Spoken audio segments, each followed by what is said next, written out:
the lecture series. We are talking about the short story in the modern and postmodern era. So, the short story as a genre, this is a continuation from our previous lecture. So, as the short story is situated at a varying crossroads, defining it as a genre has, proved problematic to kind of give some overarching umbrella features that can contain the entire form of short story is in fact challenging because what we see in the postmodern era, the short stories being written in the postmodern era by authors like Borges, like Julio Cortázar, are experimenting as much with the genre as the novelists. And so, through these experimentations, we see the question of non-story coming up, where with time, the events do not proceed in any direction. There is a kind of staggering movement where progression doesn't take place at all. So the story goes on to become a non-story or a lack thereof. With passage of time, nothing happens really. So, and this is Cortázar is a master of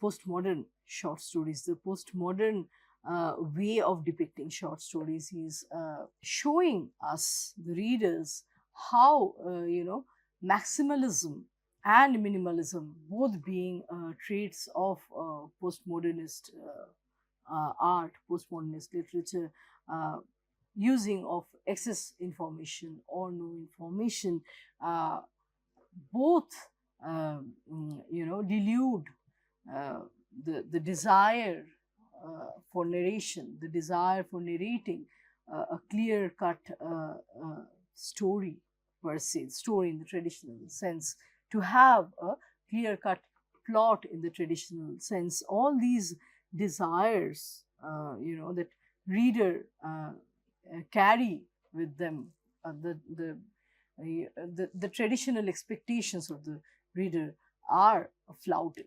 So, attempts at defining the short story have been diverse. Short stories have been approached in terms of the quality of unity by Poe, Brander, Matthews, and then in terms of brevity, intensity, and tension, as we see in the case of Oates, Bader, Friedman, Cortázar, in terms of lyricism, as Lukács theorizes, as well as Moravia. Then, through understanding the theme,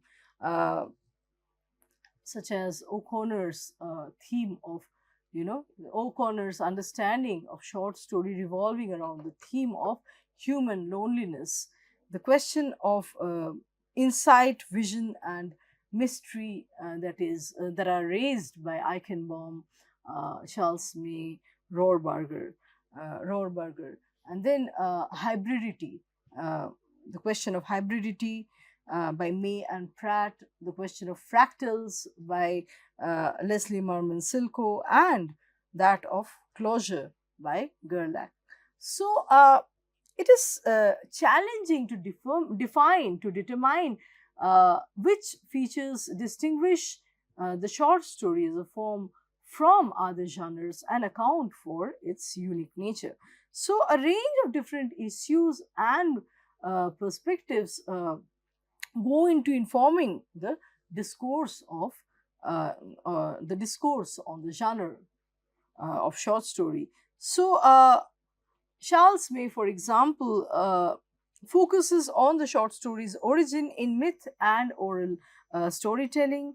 Mary Rohrberger focuses on its ineffability, its epiphany. Short story is an epiphany. And then we have Zavala talking about the issues of length in the form of contemporary attraction to minimalism. So, this is once again delving into the postmodern short story. both minimalism and maximalism, usage of, very paired of expressions, bare minimum description characterizes postmodern short story, as much as excess use of words and descriptions that lead to nowhere uh, is also another feature of postmodern short story. So, concern with fragments, closure, and frames, as in the case of Ayn and Perwinther's discussions. And then critics are also interested in the generic affinities that the short story shares with the novel, the lyric, autobiography, letter writing, music, painting, poetry, sculpture, and so on. So, Charles May notes that the link between sequence and significance, mystery and pattern, this blending of the trivial, the mundane, with the extraordinary or the significant, and the avoidance of explanations uh, continue to be some of the most challenging generic difficulties. So, in the 1980s, some critics doubted that a definition of the short story could even be possible. Um, Charles May used Wittgensteinian family resemblance theories, Wittgensteinian family resemblance theories, which presuppose, existing clusters of qualities, familial features, and dominating characteristics that create a feasible description of the field. And yet, Mary Louise Pratt believed that this was, after all, an impossible endeavor to tie the genre of short story to certain, you know, specific characteristics and traits. Russian formalist, critic Boris Eichenbaum says that the short story is a primary elemental form with strong linkages to myth and entails compression and concentration, the unity of effect. I mean, rather than looking at how, with lapse of time, with passage of time, events are occurring as we see in a novel. Here, we have an imagist understanding of the art, the art of the art and craft of short story, where we do not have as many characters as in the novel. It starts with some kind of extraordinariness, and then there is a harmonious, movement where the plot, the characters, the tonality, all are uh, uh, kind of converging towards the end, and so the symmetry, the synchrony is predetermined to an extent, and that kind of design, that kind of symmetry is hardly betrayed in a traditional form of short story. Although this may not hold true in the case of modern and postmodern short story, once again, where there are so many experimentations where open ends open ends are constantly authors are experimenting with open ends where a lot of information are not given. There are cases where a modern short story starts in somewhere in the middle and does not go back to explain the earlier phase. So what happened earlier? The past keeps coming back only through flashback. The reader has no way of dwelling into the past because the narrator of the short story never takes the reader there, right? So Eichenbaum once again is talking about the unitariness, the unity of the effect, the compactness, compression, and concentration, all of which inform the short story as a genre. And he says that the short story is a riddle, right?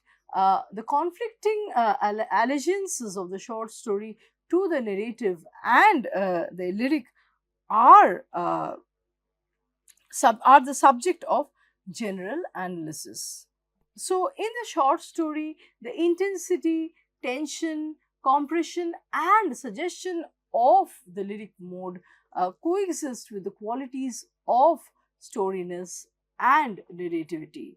Uh, like I said, the kernel, the grain of the plot is there at once, and the organization of the short story more because of the fact that the time span is limited.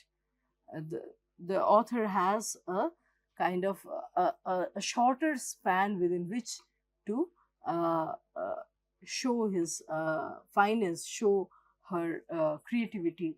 So there has to be some predetermination, some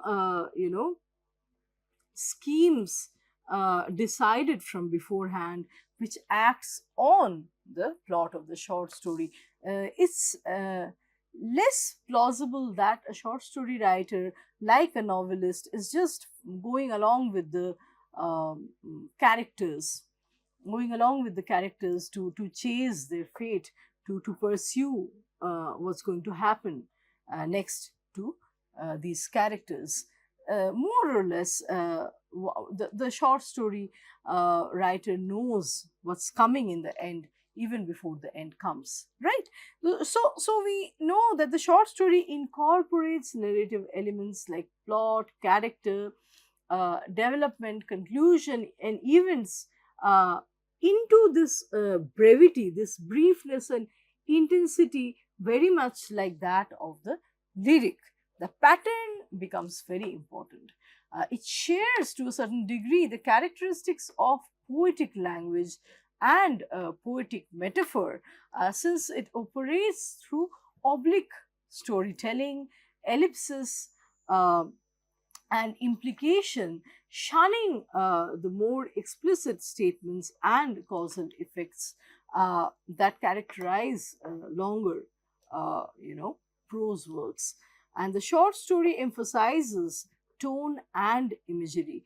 Short story characters, like we will discuss in our ensuing lectures, short story characters can be formed uh, as through their literal individual presence or position in the story, the individual meaning in the story, literal meaning in the story, as well as their symbolic, metaphoric presence in the story, where in the case of the latter, the reader usually journeys half the way, and then it dawns to the reader that the character is not an individual alone, but stands for something else too. The character stands for a larger concept, for example.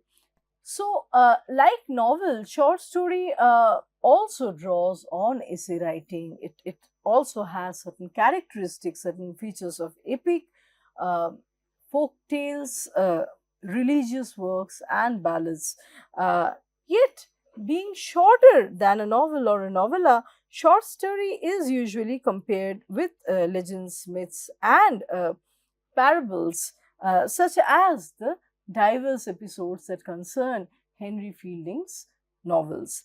Uh, in his work, Complete Short Stories, Somerset Maugham suggests that the range of words typically used in a short story should be somewhere between 1600 and 20,000. But this once again pertains to very stringent rules, and uh, these prescriptions are often undermined by experimental short story writers, where especially in the postmodern era, experimentation becomes the one of the chief features, right? So a short story is concerned with a scene. It could be a day's event, an episode, uh, a conversation among different people. It could be based on fantasy or characters and a study of their psyche. So Ernst Cassirer refers to the singleness of effect of a short story, which can be described as the highest degree of condensation. So, a short story's maximum economy targets intensity, suggestiveness, and like I said, there is a poeticality, there is a kind of lyricism about, the experience of both reading and writing the short story.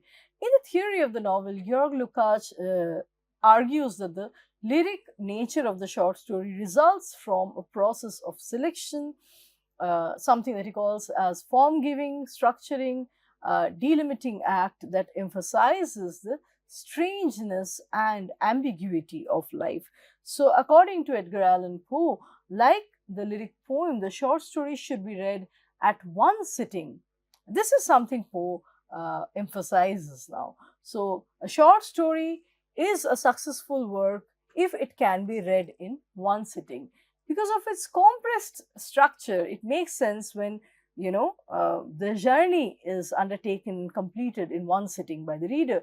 The short story form lends itself to pictorial perceptions, and these pictures are best understood in continuum when the reader is reading it at once, and so they can be perceived in spatial terms by the reader. The pictorial depictions that the short story writer attempts. Isaac Dinesen says that the short story, so Isaac Dinesen goes to the extent of saying that a novel sacrifices the story for the art of narration, right? So in a novel, we emphasize so much on what Roman Jakobson would say, the literariness, the stylistic devices are so much at the fore. So much of experimentation is done with narrative voice, with the plot, with events happening in the course of time. So time and temporality, where the stylistic devices come to the fore and take a precedence. And they start dominating. They have a dominant role. The story takes a back seat. This is what Isaac Dinesen has to say. On the other hand, the short stories unified form, gives more precedence to the story over the plot. So we have these two things: the Shusett and the Shusett and the fabula, right? So the story and the plot. While the story is the bare skeleton, the plot is how the this story is meant to operate over, or meant to operate. How the events are operated, how the events work with respect to time. So back and forth movement, the process of flashback, memorialization, all these things are part of plot making, right? What Dinesen is trying to say is that in the course of emphasizing the plot in the novel, the story, kind of takes a backseat. The artistry, the fineness of the author becomes more important. And so Dinesen says that the novelist stands so much on the way of understanding the story in the novel, that novel can very much be called as a human product, whereas so to say, in the beginning was the story. He is referring to the provenance of the short story, to myths and ballads, to the Gothic tradition, to the tradition of, to the Romantic tradition. And so in the beginning was the story, according to Isaac Dinesen. Virginia Woolf's Mrs. Dalloway, a famous work, had extrapolated from two earlier stories. One is the Prime Minister and the other is Mrs. Dalloway in Bond Street. Similarly, the grain of a farewell to arms by Ernest Hemingway had been sown in his other work in our time. From these examples, what we understand is that the genres are created through a process of interspersing intertextuality, influence, and adaptation, where one draws on the other, right? So, from the discussion of the short story as a form, we are going to now delve into one of Edgar Allan Poe's short stories, The Cask of Amontillado. So, let's just walk through some basic information about the author. Edgar Allan Poe was born in January 1809 in Boston, Massachusetts, and he died in 1849 in Baltimore, Maryland. He was an American short story writer, poet, critic, and editor, and he's famous for his cultivation of mystery and the macabre. His short story, The Murders in the Rue Morgue, initiated the modern detective story that we know today, and the atmosphere of his tales of horror is unrivaled in the American fiction. His The Raven, is understood as one of the best poems in the national literature. So, The Cask of Amontillado is a short story that is set in an unnamed Italian city in an undisclosed year. So, we don't get to know about the exact time and the space, because it's also a story about confession of a murder that the narrator has a narrator has perpetrated. So there are certain it's within reason why the narrator, who is not really penitent, it's once again another discussion whether the narrator is penitent, is regretting, is repenting his act of the past. But one understands that as a murderer that is walking scot-free, it may not be safe to divulge too much about the city where he belongs and the time, right? So it's most likely set in the 18th century and is told from the first person point of view. Like I said, the point of view of the narrator, who is also the perpetrator, the murderer, right? It was the first, so it was first published. The Cask of Amontillado was first published in the November in November 1846 issue of Godey's Lady Book, a well-known American magazine, and we see Montesor, the protagonist, as the narrator. So, The Cask of Amontillado by Edgar Allan Poe is a tale of murder, revenge, irony, and horror. It is a criminal's description of a crime that the narrator, Montesor, had committed 50 years back, for which he was never, apprehended, and now, after so many years have passed, he wants to confess through this story.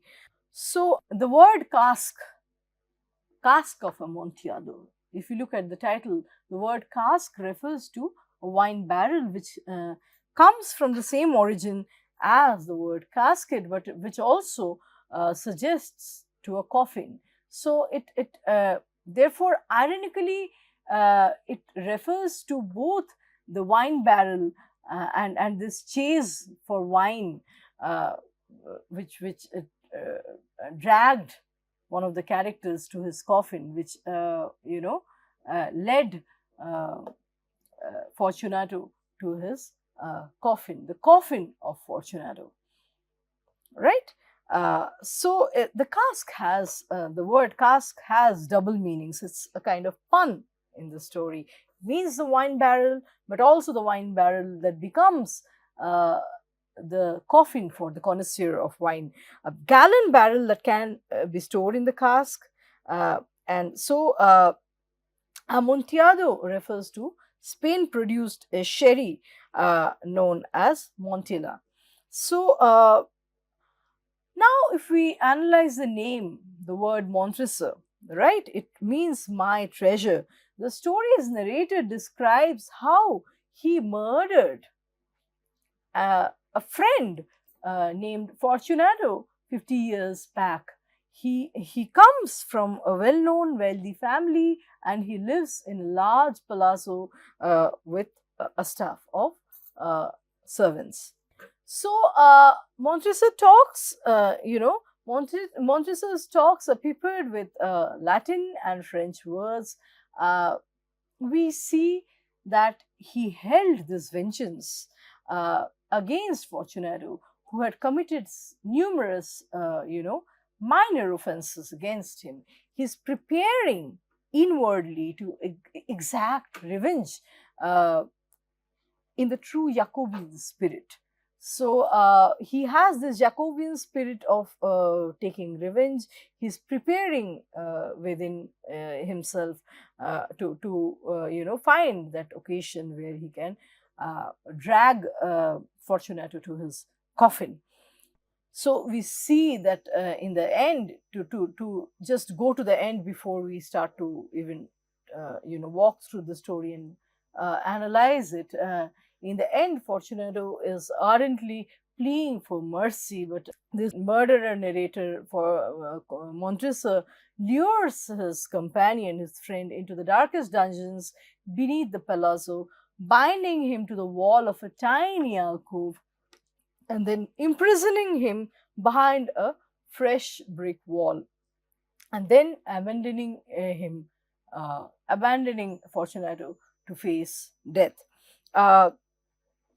The character of Montresor is fashioned of a different metal that is typically seen in Poe's horror stories. He,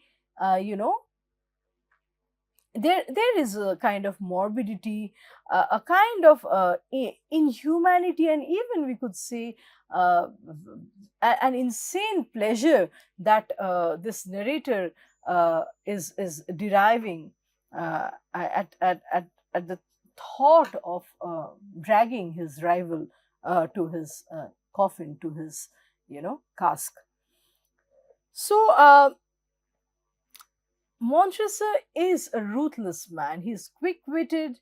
He's a planner. He has contrived the murder very carefully beforehand. He has manipulated, the power of revenge taking, and he has, designed it in such a way which can be detected, like I earlier said, in the Jacobean revenge tragedies.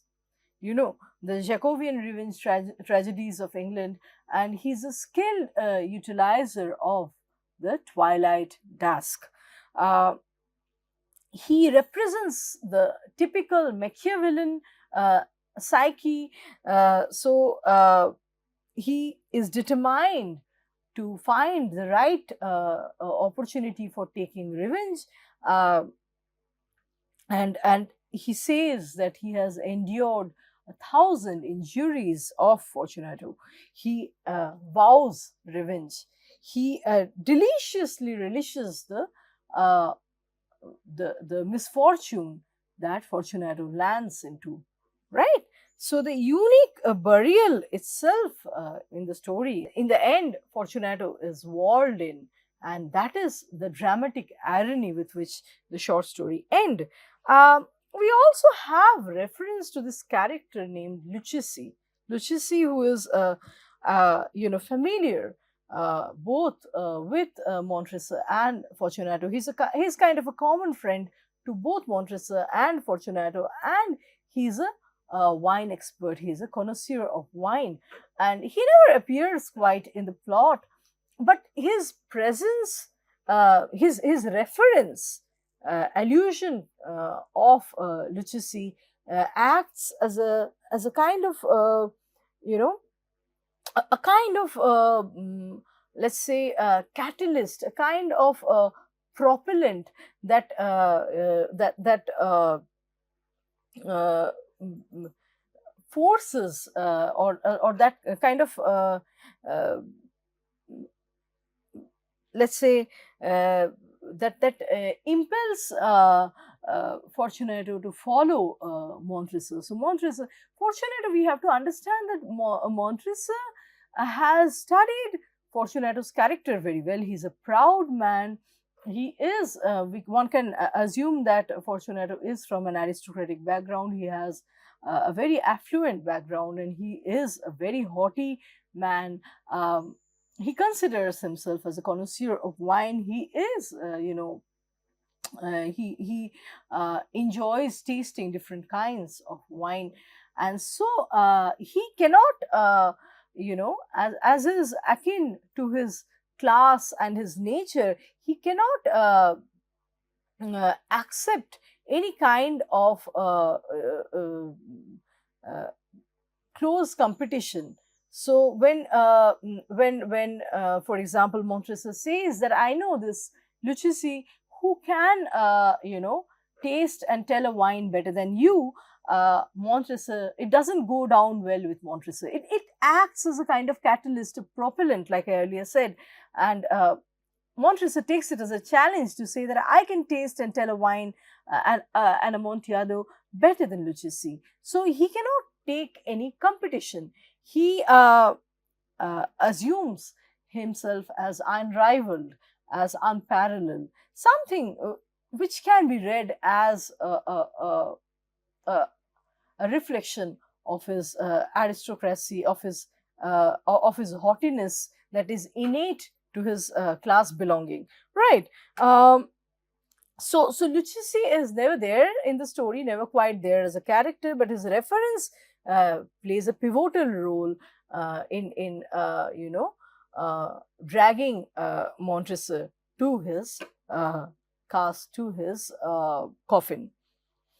So his interest is remains embedded in the story. The interest of Lucchesi remains embedded in the story, and his name is introduced in the story, like I said, to lure Fortunato to his tomb. Once again, this pride of Fortunato is exploited very cleverly, very shrewdly by Montresor.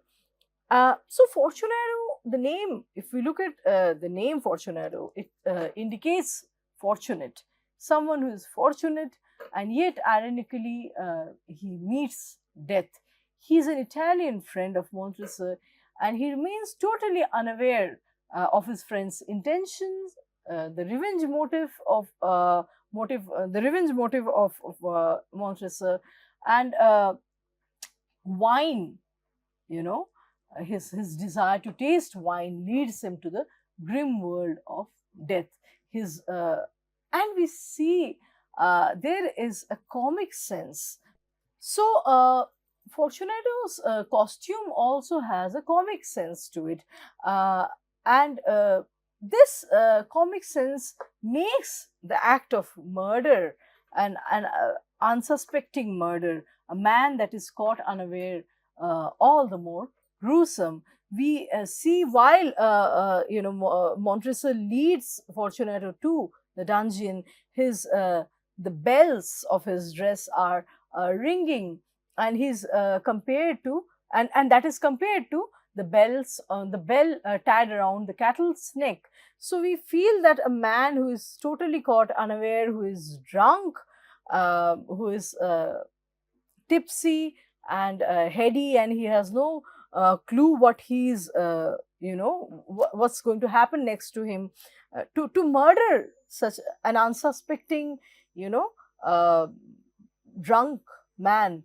There is some sort of morbidity about this act, which the reader can constantly feel. The main theme, therefore, of the story is revenge. The narrator Montresor wanted to seek revenge on Fortunato in an effort to support his time-honored family motto, "Nemo ne impune lacessit," or "No one assails me with impunity. No one can attack me without being punished. This was his family motto, and he, in a way, lived up to it by seeking revenge, by taking, you know, by taking a revenge and killing Fortunato at the right opportunity. The idea of revenge is repeated several times in the opening paragraph, and Montresor, being a very sly, a very scheming man, does not rush to the act. He says that if we quote from the story, "At length I would be avenged." He is determined to not only punish Fortunato, but punish with impunity.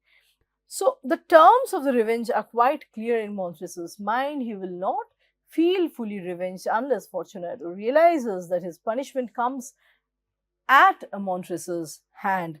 A wrong is not redressed when the avenger fails to make himself felt as such to him who has done the wrong. Right? He will do it slowly, but he will get his motive materialized. So the story's tone derives from the patterns of irony that permeate and unify it. The victim's name and his fool's attire. Fortunato is celebrating a party, and he's taken away from that party to taste the Amontillado. He's dressed like a fool. It's almost, and we're talking about wine. He's dressed like a fool. There is a Dionysian mood almost, and the somber, and the Machiavellian, thoughts that lurk underneath, the danger that is about to come. There is no hint of such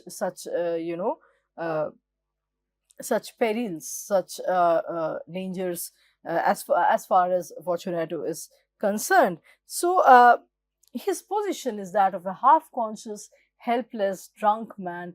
But the conversational exchanges between the protagonists are really complex. We see as they proceed towards the dungeon, the conversation that takes place. Montresor encourages Fortunato into the cellar by pretending to discourage him. So he is prodding Montresor to his death by discouraging him. He tells him of its dangers and inconvenience. He knows that Fortunato likes challenges in life. So he says that the cellar, is full of dangers. It's inconvenient to reach the Amontillado. And then he cunningly suggests that Fortunato's rival Lucchesi might be consulted in case Fortunato cannot brave the difficulty-ridden, process of accessing the wine. It's better to consult his rival. So all these contrivances, all these schemes have been plotted beforehand.